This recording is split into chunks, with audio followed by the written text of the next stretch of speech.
Bir də belə şey eşitsəm, doğma qardaşım da olsa, heç nəyə baxan deyiləm. Böyük tikəsini qulağı boyda eləyəcəyəm. Amma inanmıram ki, bir də belə anasının əmcəyini kəsən tapıla. Dayan, hara!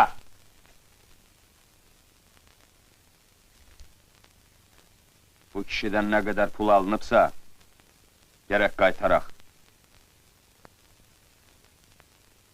Yox, bu olmadı. Kimsən? Cavadov. Gəncədən gəlmiş. Ha, Səməd, salam.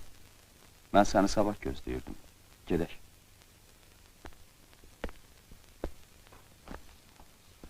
Yox, Məhməd. Çox sərt hərəkət edirsən. Yaxşı, o Sərxanoğlunu niyə öldürmüsən, ha? Sən o əclafı tanımırdın. Dop-doğma cəmimi öldürdü, mən də onu güllələdim. Atadan yaxın idi əmim mənə. Onun çörəyi ilə böyümüşəm. Onun xeyir duası ilə boya başa çatmışam.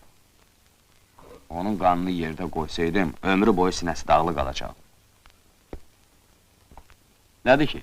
Düz iş görməmiş, ha? Yoxsa bolşeviklər əzlərinin qanını almırlar.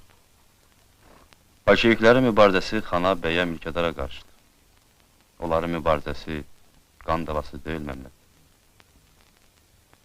İkinci Aleksandrın ölümündən xəbərin var?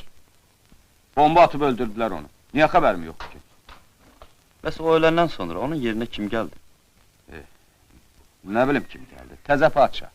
İndi papağını qoy qabağına, fikirləş. Padşaha əvəz tapılandan sonra sənin o Sərxanoğluna əvəz göydə tapılacaq. Əclaf o qədərdir ki.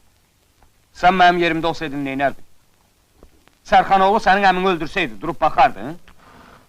Mən neynərdim? İndi nə edirəm, elə onu. Musavata qarşı vuruşardım. Bolşeviklərin mübarizəsi tək-tək adamlara qarşı deyil. Çar cəlladları Vladimir İliçin böyük qardaşını boğazından astılar. Amma Lenin yoldaş heç bir vaxt qan davası eləməyib. Başa düş, Məhməd. Sən bütün mahalın, bəyini, xanını öldürməklə, onların var dövlətini kasıblara paylamaqla iş qutarmır.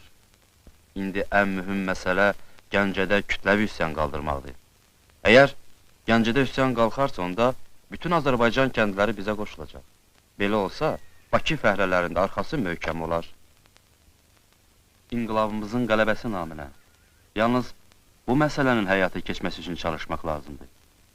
Bir də dərk eləmək lazımdır ki, tək əldən səs çıxmaz. Bir gör, Musavata qarşı nə qədər adam vuruşur. Rüstəm Əliyevin atriyadı, Göyüşün dəstəsi, o biri tərəfdən Kərək Hüseyin.